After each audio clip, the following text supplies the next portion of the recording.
నా మైండ్లో ఓన్లీ ప్రభాస్ గారే ఉన్నారు. ఎందుకంటే is the most lovable person. కల్మషం తెలీదు, ఏం తెలీదు.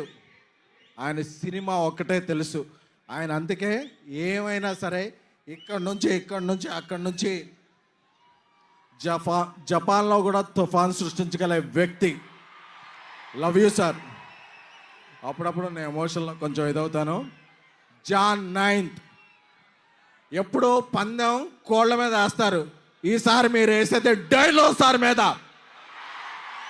జాన్ 9th రాసి పెట్టుకోండి. 3 hours 10 minutes మాస్ ధమాకా. పండక్కి వస్తున్నాం, పండక్కి చేస్తున్నాం. ఇదే ఫిక్స్. Subscribe for